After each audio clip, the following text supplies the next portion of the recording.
Bienvenue sur Trouver sa voie. Je suis Alban Mas et après m'être longtemps cherché, j'ai compris qu'il n'était jamais trop tard pour prendre en main notre carrière. Toutes les semaines, je te partage des conseils ou une interview d'experts pour te mettre en chemin. N'oublie pas de t'abonner sur LinkedIn, YouTube ou Spotify. Et si c'est déjà fait, merci de ta fidélité. Je te souhaite une très bonne écoute.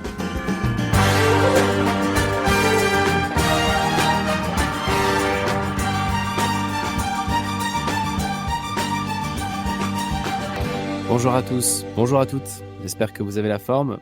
Aujourd'hui, je suis très heureux de vous retrouver pour vous parler d'un bouquin lié à la recherche d'emploi, un livre qui s'appelle Never Apply for a Job Again de Darrell W. Gurney. Je mettrai le lien pour ceux qui veulent le retrouver, ce livre. Mon but ici, ça va être de partager ma prise de notes, en fait. Ça va être difficile de faire un résumé très global sur ce livre, un peu comme une critique. Je me suis dit que ce serait plus intéressant de partager tous les points que j'ai trouvés clés dans ce livre. Il y en a quand même pas mal. Et je crois qu'on est quelques-uns à être sur le rendez-vous aujourd'hui. Donc, n'hésitez pas, si tu es en direct avec moi, quelle que soit la plateforme, eh bien, n'hésite pas à poser des questions. J'essaierai d'y répondre autant que possible. Et ça me fait penser que je voulais diffuser sur Instagram aujourd'hui et j'ai un peu zappé. Donc, ce sera pour la semaine prochaine, Instagram. En tout cas, bienvenue si tu arrives de LinkedIn ou de YouTube. Alors, ce livre, déjà, pourquoi est-ce que j'ai voulu le lire? C'est une ressource parmi d'autres pour apprendre à cultiver notre réseau et pour apprendre à chercher du boulot autrement. Parce que si tu suis un peu Trouver sa voie, tu sais à quel point j'ai en horreur les job boards et autres sites d'annonces. Enfin, c'est pas tellement les job boards que j'ai en horreur, c'est plutôt les annonces qu'on y dépose. Parce que ça correspond pas exactement à la réalité du marché. On sait que la plupart des boulots ne sont pas sur les annonces. Et donc, même si heureusement que les job boards existent et que la plupart sont bien faits, ils ne couvrent qu'une petite partie de ce qui existe. Et nous, on se limite à ça. Ce livre traite précisément de ce point-là, comment on trouve du boulot sans passer par les annonces. C'est pour ça que j'ai voulu le lire. Et au fond, l'impression globale, c'est que je suis resté un petit peu sur ma faim quand même, parce que je venais chercher des conseils pratico-pratiques pour chercher du boulot en dehors des annonces. Et au final, ce livre, pendant au moins les 2 premiers tiers facilement, va se concentrer sur nous expliquer pourquoi c'est important. Et c'est un peu ce que je fais au micro depuis 4 ans. Donc, j'ai l'impression d'une redite. Moi, j'ai rien appris de nouveau. En revanche, j'espère que ça pourra te servir. Je vais quand même te partager tous les arguments de l'auteur qui nous dit, mais pourquoi est-ce que c'est important de faire une recherche d'emploi furtive et non pas ouverte? Et j'irai détailler ça plus tard.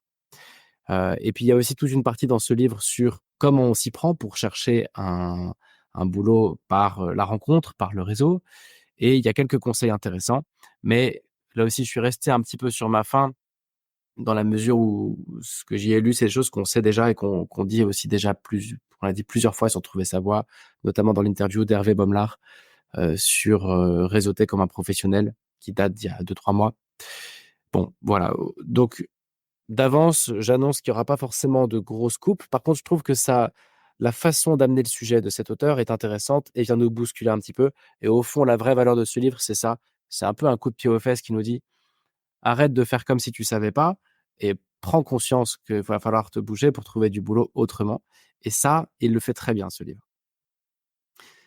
Donc c'est parti. C'est la première fois que je fais un résumé de livre. J'espère que je vais réussir à pas trop m'embrouiller. Et comme mode opératoire, ce que je me disais, c'était donc que je pouvais peut-être partager toutes les notes que moi j'ai eu envie de retenir de ce livre. La première, c'est que l'auteur nous dit que pour lui, il y a un seul outil, un seul vrai outil et bon outil pour booster sa carrière, c'est que les autres aient confiance en nous et qu'ils aient envie de nous aider. Ce qu'il nous dit aussi, c'est que ça peut se pratiquer.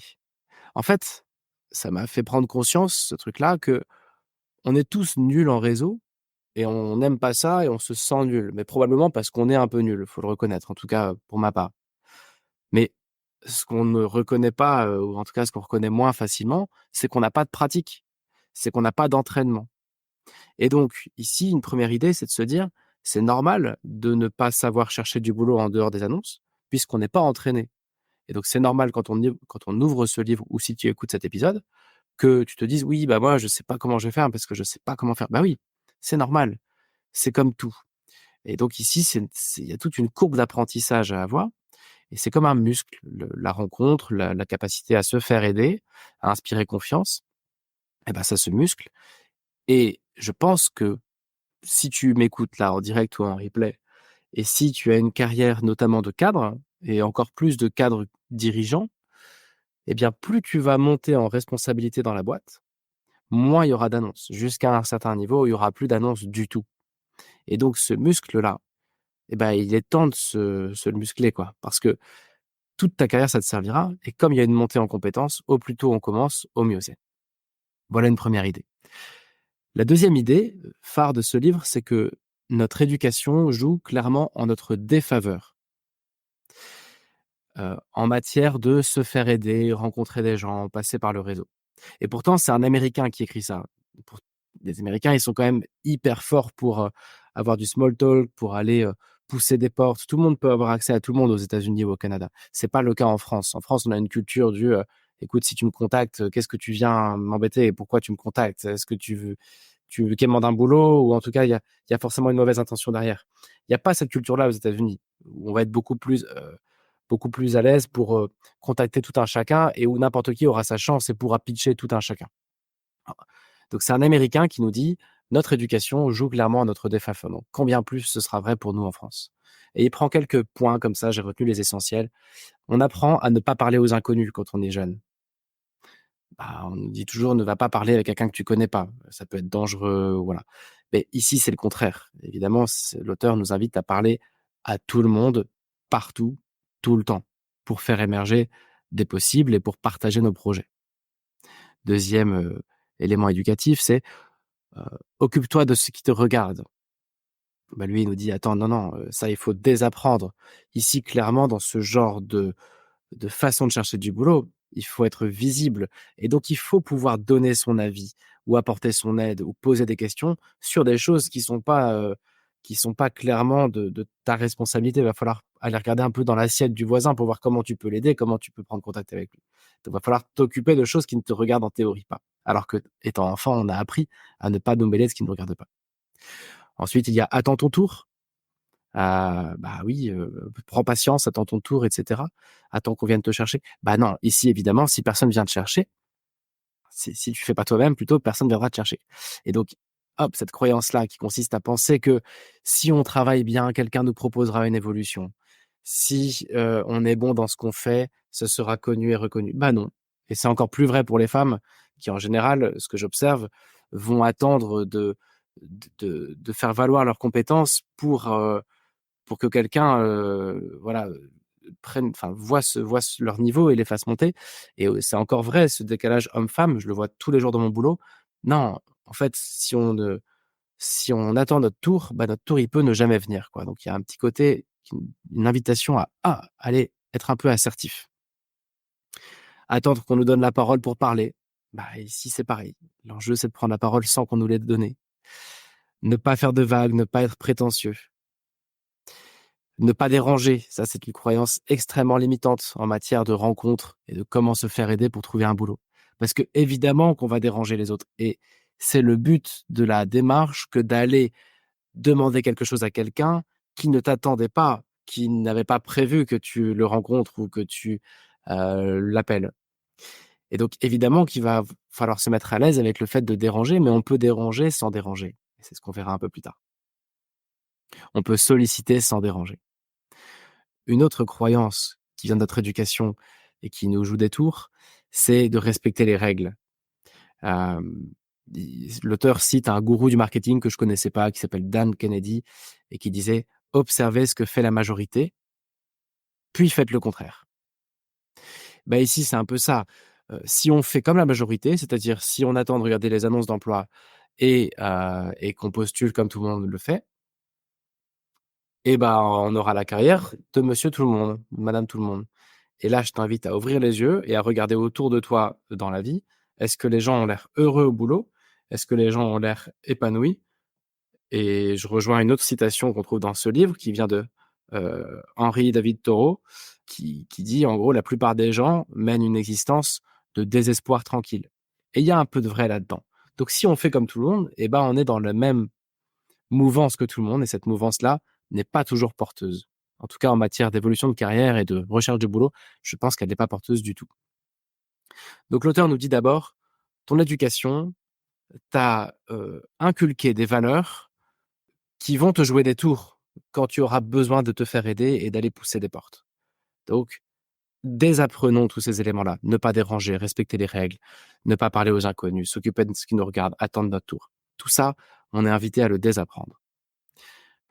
L'élément suivant que nous amène, ce livre, c'est qu'en plus de l'éducation, il y a ce que la vie nous a appris et qui va aussi déclencher des croyances. Alors ça, c'est pas dans notre enfance, c'est plutôt dans notre, vie de jeune adulte ou d'adulte. Un premier élément, c'est: on devrait savoir ce qu'on veut faire plus tard. Quand tu as 18 ans, tes parents, oncles et tantes, amis de tes parents et profs te disent: «Alors tu veux faire quoi?» Comme si c'était normal d'avoir une réponse à cette question. Alors qu'il y a rien qui dit nulle part qu'on devrait avoir la réponse à cette question. Certains l'ont, une grande majorité ne l'a pas et c'est OK. Ensuite quand on travaille, bah, nos responsables, managers, DRH nous demandent comment on se voit évoluer et on n'a pas toujours la réponse. Mais on a fini par se dire que c'est normal de savoir où on va et c'est normal de savoir ce qu'on veut faire plus tard ou de comment on veut évoluer. Non, c'est pas spécialement normal. L'auteur nous dit que non, c'est pas un état par défaut que d'être clairvoyant sur la suite. Ça peut très bien être le cas ou pas le cas. Et donc, si on désapprend ça, si on est à l'aise avec le fait qu'on sait pas où on va, et ben, on va s'autoriser à envisager beaucoup plus d'options. Et ça va peut-être nous inviter à nous connecter un peu plus au monde que si on est crispé sur le fait d'essayer de nommer où on va aller. Un autre élément qui ressort dans ce que la vie nous a appris, c'est d'éviter le rejet à tout prix. Hem, Ce qu'il nous dit, c'est: «Je ne sais pas trop où nous avons appris individuellement, mais clairement, l'expérience humaine globale nous entraîne à rester dans notre propre petit monde par peur d'être rejetés, par peur d'échec et la conséquence de l'échec, c'est quoi? Bah, c'est le rejet». Et là, ce qu'il nous invite à faire, l'auteur, c'est nous replonger dans la peau d'un enfant de 4 ans et d'ouvrir les yeux sur comment fonctionnent les enfants qui sont là, bah, les parler à tout le monde. En fait, ils sont, désinhibés les enfants. Un enfant de 4 ans, il court dans tous les sens, il tombe et il se relève. Il va parler avec des adultes, il va parler avec tout le monde, il va pas se rendre compte de ce qu'il dit, il va pas se rendre compte de ce qu'il fait. Il va essayer, il va tester, il va expérimenter.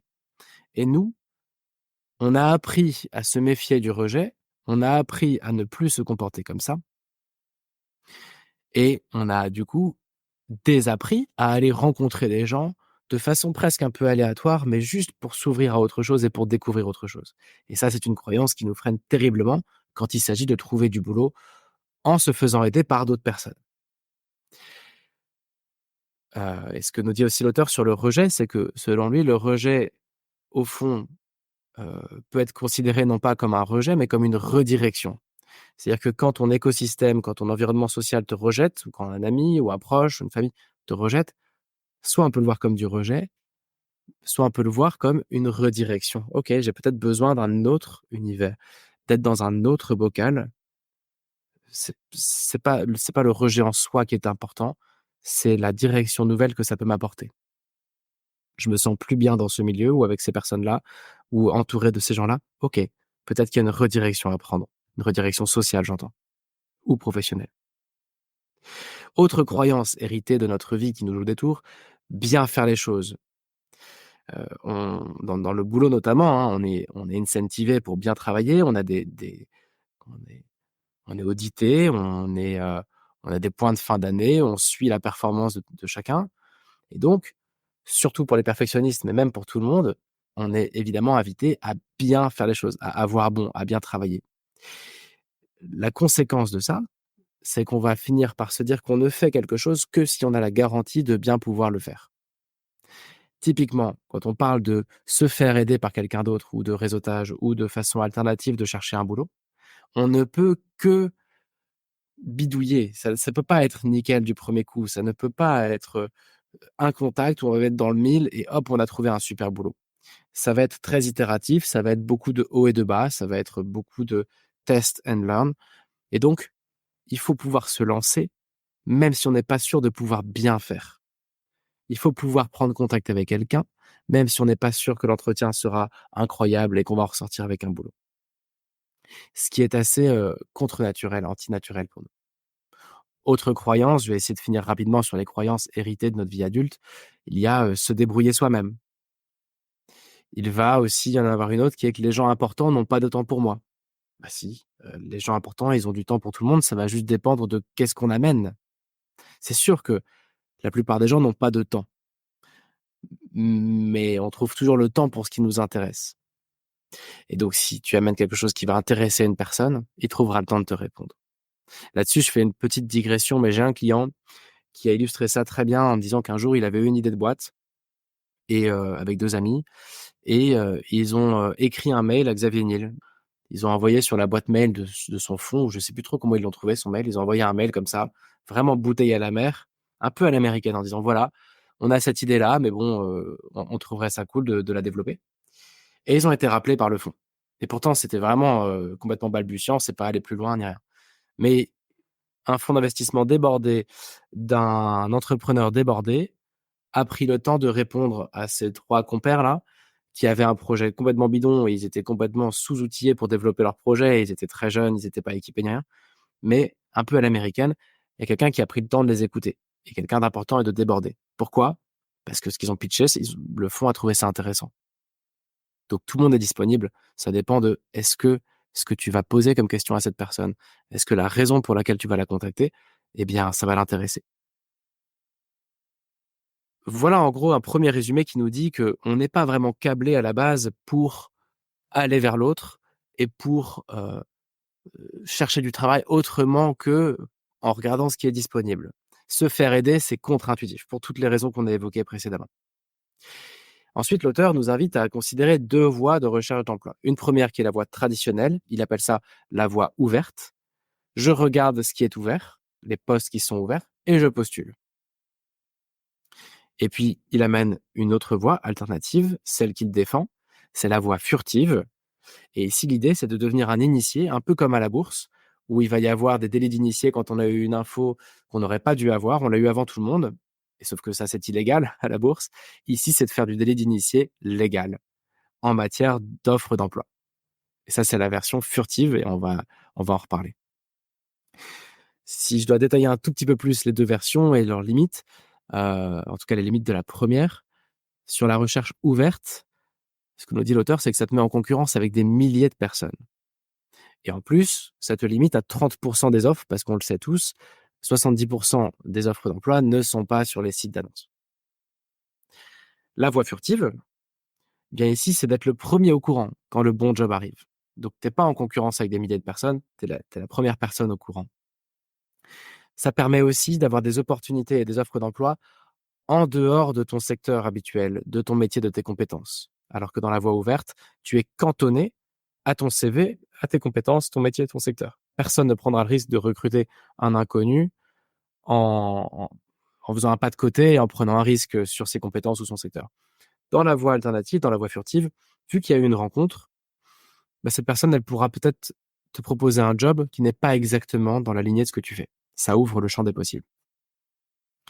Et là, l'auteur nous partage juste une stat qui est de dire 80% des boulots sont pourvus avant d'être communiqués. Et je parle même pas seulement des job boards, 80% des futurs postes ont été pourvus avant même qu'il y ait une communication dessus. Et ce qu'il nous dit, c'est bah, quand tu comprends ça, si tu comprends vraiment cette phrase-là, 80% des boulots sont pourvus avant d'être communiqués. Si vraiment tu intègres cette réalité, tu ne peux pas rester dans un mode de recherche traditionnel. On ne peut que changer notre façon, notre regard et notre façon de chercher du boulot. La stat est trop lourde pour faire comme si, en fait, on pouvait trouver un super boulot, sans faire un peu plus que les annonces d'emploi. Alors, ensuite, l'auteur nous partage sa vision d'un recrutement. Donc, j'avais déjà un peu exprimé ça dans un épisode qui s'appelle, que j'avais appelé «Dans l'enfer des annonces d'emploi». L'auteur ici nous invite à considérer qui est au courant de quoi quand il y a un futur recrutement. Et notamment, ce qu'il essaye de prouver, c'est que le DRH ou la DRH, parfois, va être la dernière personne au courant et assez souvent va être mis au courant après bien des gens qu'il y a un besoin. Et donc, si toi tu postules par la voie classique et que si tu envoies un mail au service recrutement, eh bien, il est possible que même le service recrutement d'une boîte ne soit pas au courant, il est probable même que le service recrutement et les DRH ne soient pas au courant des besoins réels de la boîte. Et il prend tout un panel de scénarios où en effet, le DRH n'est pas au courant qu'il va y avoir un besoin de recrutement et pourtant il y a bien un besoin et si tu étais au courant, tu pourrais postuler. C'est par exemple si quelqu'un va déménager, mais n'en a pas encore parlé à son équipe. Heu, Quelqu'un qui va faire un congé paternité ou congé maternité, il va y avoir un CDD, mais pour l'instant, la grossesse n'est pas encore, «déclarée» entre guillemets, quoi. Quelqu'un qui veut faire une reconversion, qui l'a dit à personne, un manager qui veut virer un membre de son équipe ou promouvoir un membre de son équipe et qui en a pas encore parlé au DRH et cetera. Il y a tout un tas de cas de figure où il y a un besoin de recrutement et le DRH n'est pas au courant, donc il y a même pas d'annonce évidemment.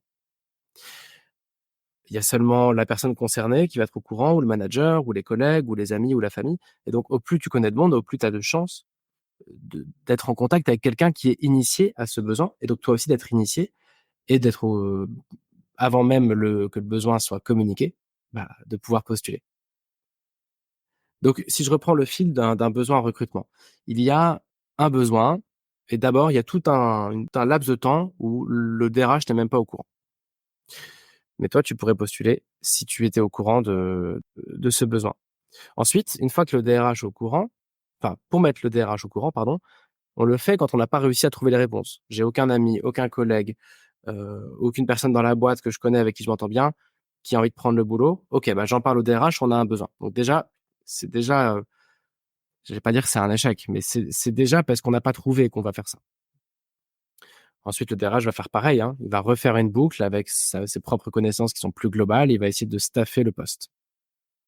S'il ne réussit pas non plus, là, il va faire appel à pourquoi pas de la sous-traitance, cabinet de recrutement ou autre. Et si ça marche pas, ou en même temps, à des sites d'annonces. Mais je vais reprendre l'exemple de la baby-sitter qui est très bon et que ce livre partage. L'auteur nous dit considère ceci. Si tu as besoin d'un baby-sitter, d'un avocat ou d'un fiscaliste, a priori, est-ce que tu préfères prendre quelqu'un que tu connais ou un ami d'amis ou aller dans les pages jaunes et prendre le premier que tu peux trouver? Personne n'irait chercher dans les pages jaunes un baby-sitter. Enfin, en tout cas, il y a pas grand monde qui va faire ça. Si tu as la possibilité de passer par quelqu'un que tu connais, bah, sur des boulots comme ça où il y a beaucoup d'intuitu personae, tu prendras pas le risque d'aller voir un inconnu de prime abord. Tu préféreras toujours quelqu'un qui t'a été recommandé. Et cet exemple, je le trouve très vrai dans une recherche de taf. Revenons-en à nos moutons. L'auteur nous dit donc: «L'information était en interne, on n'a pas réussi à recruter. On en a parlé au DRH, il a pas réussi à recruter. Enfin, il a pas trouvé la solution par lui-même. OK, donc on va passer par des sites d'annonces». Et là, pour le coup, il va y en avoir des CV. Mais sauf qu'il va pas y en avoir 10, il va y en avoir 500. Sauf si tu travailles dans un secteur qui est complètement en pénurie de candidats. Mais en général, les stats vont plutôt dans ce sens-là. Et donc, bah, ils vont couper dans le dur, hein. Ils vont enlever tous les mots-clés qui les gênent, et si ton CV n'est pas parfait, il va disparaître déjà, alors que tu aurais peut-être été la bonne personne. Et ensuite, tu feras peut-être partie de la vingtaine de personnes qui ont été sélectionnées pour un entretien ou un entretien téléphonique de présélection. Mais ce que nous dit l'auteur, c'est OK, quand bien même tu as réussi à traverser tout ça, est-ce que ça te donne l'impression d'être un environnement convivial où tu vas pouvoir montrer le meilleur de toi-même et cetera, bah, bienveillant et cetera? La réponse est plutôt non, a priori. Donc ici, ce qu'il faut retenir de cette partie-là du livre, c'est vraiment d'illustrer encore une fois que les annonces qu'on va trouver sont celles qui restent. Alors pas toujours évidemment, il y a des boîtes qui se développent et qui se développent tellement vite qu'il y a plein d'annonces, mais grosso modo quand même, ce que tu vas voir sur le marché visible de l'emploi, bah, ce que tu vas voir, c'est ce qui reste. Donc, est-ce qu'on est à l'aise avec le fait de ne pouvoir postuler que sur ce qui reste? Et en plus, quand on va postuler, on va être en concurrence avec énormément de personnes et donc ça va pas être à notre avantage. Quelques infos en vrac que j'ai retenues de cette partie-là, que l'auteur nous partage, nous dit: «Chaque offre que tu vois, elle a déjà été "touchée" entre guillemets par des centaines de personnes». Des gens ont déjà été approchés sur cette offre, mais elle est toujours ouverte. Il faut se dire que si tu vois l'offre, c'est qu'il y a déjà des gens dessus. Pas forcément gênant, mais c'est quand même une réalité. 2e chose que je trouvais intéressante, c'est que les gens sont prêts à faire des exceptions pour les gens qu'ils connaissent. Si tu connais quelqu'un, tu seras prêt à faire une exception, à dire: «OK, il y a ce petit truc-là qui est pas dingue, mais bon, vu qu'on a tel ami en commun ou vu que je te connais, je te fais confiance» et cetera. Il y a 0 exception, tu fais pas d'exception, tu prends pas de risque avec les inconnus. Autre élément que je trouvais intéressant, c'était de dire: «Il y a du monde autour de nous toute la journée». On prend, une rame de métro, un abribus, un café, un resto le midi.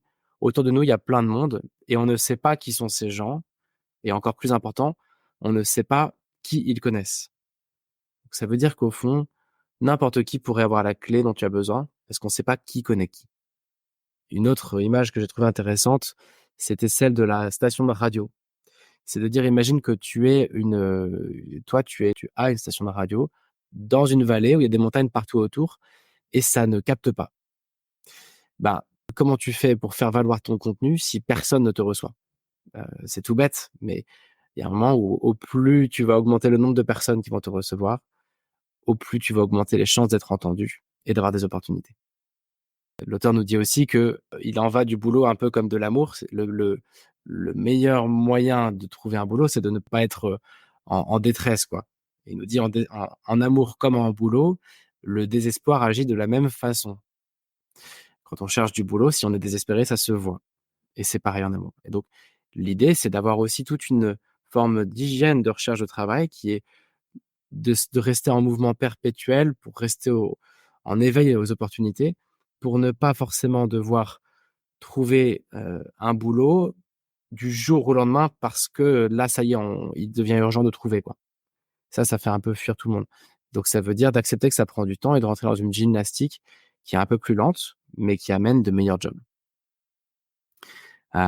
L'auteur nous dit aussi autre chose d'intéressant. Il nous dit: «Ce que la plupart des gens considèrent comme du réseautage consiste simplement à dire à leur famille, à leurs amis et à leurs voisins: "Je cherche un nouveau boulot, alors si vous entendez parler de quelque chose, faites-le moi savoir"». Il nous dit: «Certes, cette méthode est meilleure que de s'enfermer dans un placard, mais elle est pas meilleure de beaucoup. Ça change pas grand-chose. Pardon, ça vous donne l'air de quelqu'un prêt à entendre parler de n'importe quoi ou à accepter n'importe quoi et ça, en amour comme en carrière, bah, c'est pas bon». Ensuite, l'auteur nous partage dans une 2e partie, l'auteur nous dit comment on fait.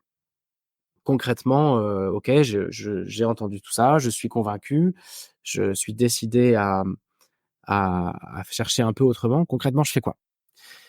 Ce qu'il nous dit, c'est que la 1re chose et la seule chose à faire, c'est de connaître plus de monde et d'être connu par plus de monde.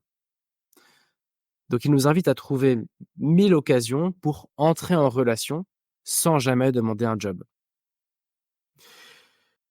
C'est d'avoir des intérêts, des questions qu'on va pouvoir aller poser à des gens. C'est d'être en mouvement, de s'intéresser encore une fois. L'idée ici, c'est qu'être intéressé par quelque chose attire, être dans le besoin repousse. Donc c'est de passer d'un mindset où je suis dans le besoin, est-ce que vous avez un boulot pour moi? À un mindset, je suis intéressé par tel secteur et tel genre de boulot, est-ce que vous pourriez m'en parler? Est-ce que vous pourriez me raconter votre histoire, votre parcours, votre vie? Comment vous voyez les débouchés de ce secteur, de ce métier? Est-ce que vous auriez des conseils à me donner? La seule règle, en fait, c'est en plus de rencontrer plus de monde et d'être connu de plus de monde, c'est de ne pas demander du boulot. Un autre petit conseil que nous donne cette personne, c'est quand on va rencontrer des gens, enfin que nous donne l'auteur, pardon, c'est que quand on va rencontrer des gens, ça vaut le coup de viser 1 ou 2 niveaux au-dessus du poste que tu convoites. Parce que la personne qui sera 1 ou 2 niveaux au-dessus aura une vision beaucoup plus large, premièrement. Deuxièmement, elle va pouvoir te donner de bons conseils sur comment y accéder. Elle aura sûrement un peu plus de bouteilles et enfin, si ça matche bien et que cette personne te rappelle en te disant: «Après tout, j'ai un boulot pour toi», tu auras pas besoin de te vendre parce que le boss de ton futur boss ou de ta future boss sera déjà convaincu et donc ce sera plutôt du placement de dire: «Écoute, tu recrutes telle personne, point», sans poser de questions. Donc que ce soit par intérêt intellectuel ou par, stratégie, ça vaut le coup de viser un peu au-dessus que le niveau de poste que tu cherches. L'auteur nous dit aussi que, comme façon de faire, il faut noter exactement ce qu'on veut savoir avant d'aller rencontrer quelqu'un. Pourquoi est-ce que je vais aller pousser des portes? Et même avant d'aller rencontrer quelqu'un, il faut que si on s'arrête dans la rue et qu'on nous dit: «Tiens, toi, t'en es où en ce moment dans la vie?» on puisse répondre: «Bah, voilà où j'en suis, voilà ce sur quoi je suis en train d'investiguer, ce secteur, ce domaine, cette technologie, cette cause, ce genre de projet». On doit porter ça en permanence avec nous parce qu'on ne sait pas à quel moment on va faire la bonne rencontre. C'est pas seulement une histoire d'identifier quelqu'un et de sortir son téléphone et d'appeler cette personne pour lui demander si elle est dispo. Ça va se passer un peu en permanence au fond. Donc l'idée, c'est en permanence d'être au clair sur, en ce moment, sur quoi je suis en train d'élargir mon périmètre, sur quoi je suis en train d'investiguer, sur quoi je suis en train de m'intéresser. On devrait pouvoir, à n'importe quel moment de notre vie, dans ces phases-là de recherche de boulot, s'arrêter et répondre du tac au tac, bah voilà où j'en suis, voilà ce qui me fait avancer en ce moment. Et voilà le genre de conseils que je recherche. L'auteur nous conseille aussi de ne pas rester seul. Ça, c'est quelque chose, aussi une idée que je défends beaucoup au micro depuis quelques années. C'est de rentrer dans un club, dans une association ou autre. Heu, Pas forcément même un club de recherche d'emploi, mais d'apprendre à faire ça, d'apprendre à se faire aider professionnellement. Ça existe ces ressources. L'auteur prend l'exemple du judo, il dit: «Bah, si tu veux te mettre au judo, combien de personnes, sur terre se sont mises au judo toutes seules ou au karaté ou à quoi que ce soit?» Personne ne fait ça. Enfin, il y en a peut-être qui vont sur YouTube et qui se débrouillent, comme ça, mais si tu veux apprendre un sport, tu vas dans un club. Bah, là, il en va de même, hein. On parle du sport qui consiste à trouver du boulot par le réseau. OK, ça s'apprend. Donc ne restons pas seuls. Et enfin, peut-être le point le plus important de ces grands conseils sur comment on fait pour aller chercher ce réseau-là, donc si je récapitule les points vraiment importants, c'était, de ne pas demander de boulot, d'être ouvert à peu près à tout le monde, d'augmenter de façon presque un peu aléatoire notre niveau d'échange et d'interaction avec les gens parce qu'on sait jamais qui va connaître qui, d'être très au clair sur où on en est et qu'est-ce qu'on cherche. Et il reste un dernier point, c'est les contraintes. On va dire qu'à ce jeu-là, selon l'auteur, tous les coups sont permis, tout est possible, un peu comme un enfant de 4 ans, on peut aller explorer tout et n'importe quoi. L'auteur nous met simplement en garde et nous dit: «Il y a 2 contraintes. Il y a 2 choses qui font que vous allez peut-être déranger les gens. La première, c'est que les gens, ils ont besoin de gagner quelque chose. Quoi que ce soit. Ça peut être, le plaisir d'avoir partagé leur vie. Ça peut être, d'avoir, appris quelque chose grâce à vous. Mais en tout cas, quand on fait quelque chose, on le fait parce qu'on n'a pas envie de perdre ou parce qu'on a envie de gagner. Et c'est pour ça que tu peux pas leur demander directement du boulot. Parce que si tu fais ça, tu les mets dans une situation de perdant. Non, il est peu probable que la personne que tu vas rencontrer ait un boulot pour toi. Et donc ça la mettrait probablement en échec si tu lui dis: «Est-ce que tu as un boulot?» Si tu vas voir un cousin issu germain, tu sais qu'il est dans le secteur que tu cherches et tu lui demandes s'il a un boulot pour toi, il va se retrouver en inconfort et en échec et là, tu vas te griller. Ça, c'est une vraie contrainte. C'est bien pour ça qu'on ne demande pas du boulot, mais des conseils et des informations et des contacts. Le deuxième contrainte, c'est celle du temps. Tout le monde est débordé. A fortiori, des gens qui sont en activité et qui ont des grosses responsabilités, mais en fait, on est tous débordés. Donc il faut tenir compte de leur manque de temps et ça veut dire de trouver un moyen de contacter cette personne sans que ça lui demande trop de temps. Voilà. Mais si tu respectes ces 2 contraintes qui sont ne pas mettre en inconfort l'autre, c'est-à-dire ne pas lui demander un job, lui demander seulement ce qu'il peut te donner, ce qui va être en mesure de réussir à te donner. Et si tu réussis à t'intégrer dans son planning pour que ça lui demande pas trop de temps ou si tu respectes le fait qu'il manque de temps, alors tu le dérangeras pas et alors tu pourras aller très loin dans cette, façon de chercher. On arrive sur un dernier point de ce livre, c'est, le comment concrètement. Comment je fais une fois que je vais avoir, par exemple, un entretien avec quelqu'un. Il y a 5 étapes, selon l'auteur, qui sont, intéressantes à avoir en tête. La première, c'est le moment de la rencontre. Donc tu vas discuter avec quelqu'un, on t'a donné le numéro d'une personne qui fait un truc qui t'intéresse et OK, tu vas échanger avec cette personne. Tu te retrouves devant elle. La première étape, c'est le moment de la rencontre. qu'est-ce que tu fais? Quelles sont les premières phrases que tu dis? Bah, toute cette première phase-là, c'est une phase où l'auteur conseille de s'intéresser vraiment à l'autre, ne pas arriver tout de suite avec tes questions. On n'a jamais l'air aussi intelligent que quand on écoute. Si tu veux que l'autre passe un bon moment, bah, la meilleure chose à faire au début, c'est juste de l'écouter et de lui demander de partager peut-être son parcours, ou son boulot actuel ou voilà, peu importe, mais de s'intéresser vraiment à l'autre. Ensuite seulement, tu viens avec tes questions et donc là, bah, il faut que tes questions, elles soient claires dans ta tête, il faut qu'elles soient pertinentes et puis il faut aussi que tu gères le temps. Parce que la personne en face de toi, elle aura peut-être que 5 minutes ou 10 minutes ou 1 heure ou 2 heures et ça, il faut que tu gères tes questions par rapport au temps. Et là, en fait, on arrive sur l'étape, suivante, c'est, l'avant-dernière étape, la dernière question que tu vas poser à cette personne et là, l'auteur conseille de montrer son CV et de dire: «Est-ce que vous avez des conseils? Est-ce que vous pourriez me donner des conseils sur ça?» en montrant son CV et en faisant bien attention de ne pas dire: «Sur mon CV», mais bien de dire: «Sur ça». Pour bien montrer qu'on cherche pas du boulot, mais qu'on veut juste des conseils sur notre CV. Je sais pas si je suis très clair. Et là, à ce stade, selon l'auteur, on a déjà gagné. Là, il y a une personne qui est, plutôt un insider et qui a ton CV en face de toi, en face de lui pardon, ou en face d'elle et donc tu es en face d'un joueur qui est influent et qui connaît d'autres joueurs influents et il est en train de regarder ton CV. Donc selon l'auteur, il y a cette phase-là de dire: «Est-ce que vous avez des conseils à me donner sur ça?» en montrant ton CV. Ici, moi, je mets un bémol parce que j'ai l'impression que ce qui fonctionne encore mieux, c'est de ne pas forcément, heu, montrer de CV du tout et de pas emmener de CV. Mais en tout cas, dans le livre, il conseille d'en emmener un et de le montrer à la fin en disant: «Est-ce que vous avez des conseils sur ça?» Et puis la dernière étape, vraiment l'entretien, on va dire, c'est de demander des connexions et ici, il y a un point super important, c'est que les gens que tu connais n'ont pas de boulot pour toi, sinon ils t'en l'auraient déjà proposé. Et donc tout l'enjeu, c'est d'aller toucher des gens qui connaissent des gens, qui connaissent des gens, qui connaissent des gens. Donc c'est de sortir, de passer du réseau 1 au réseau 2, au réseau 3, au réseau 4.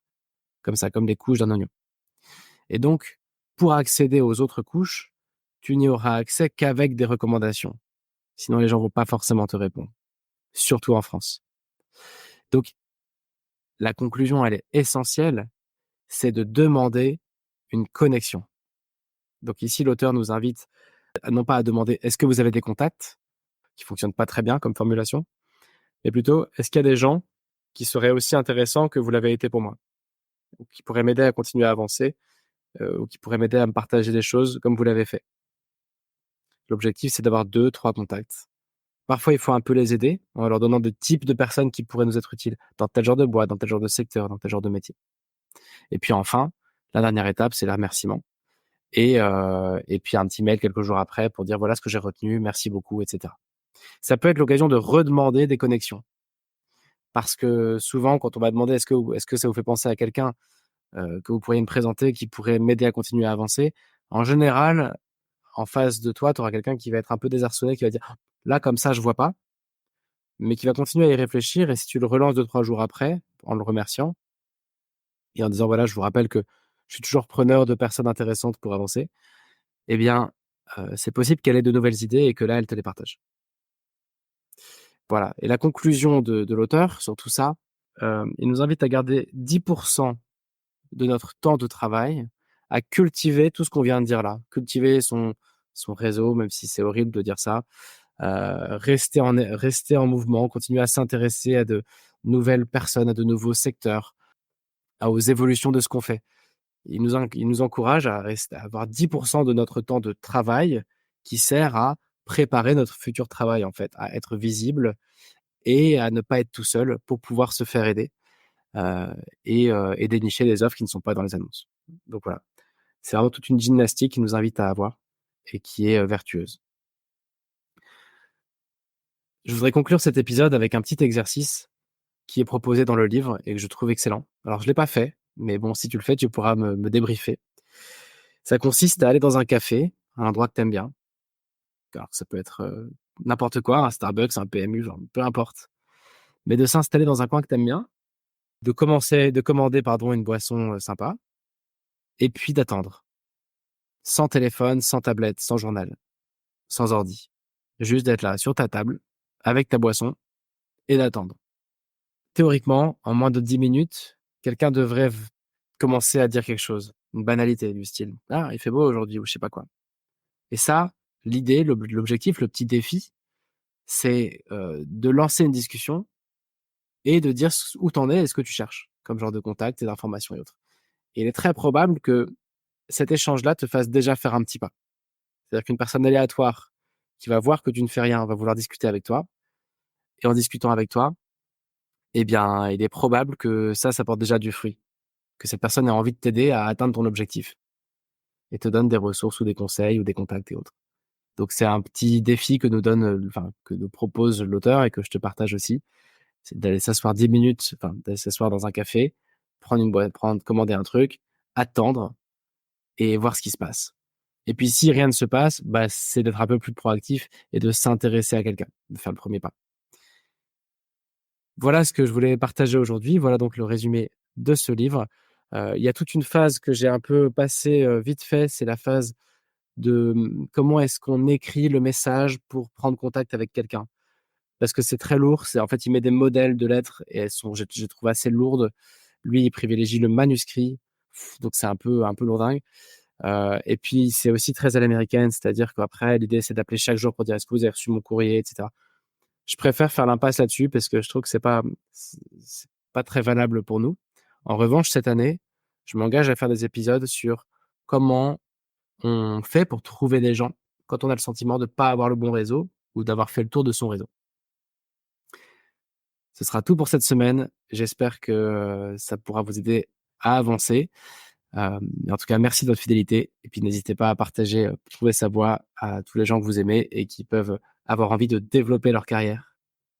Rendez-vous la semaine prochaine. On va avoir pas mal d'invités au micro dans les semaines qui viennent. Donc, je vous en dis pas plus, mais j'ai hâte d'être, jeudi prochain et merci encore de votre fidélité à tous. À la prochaine.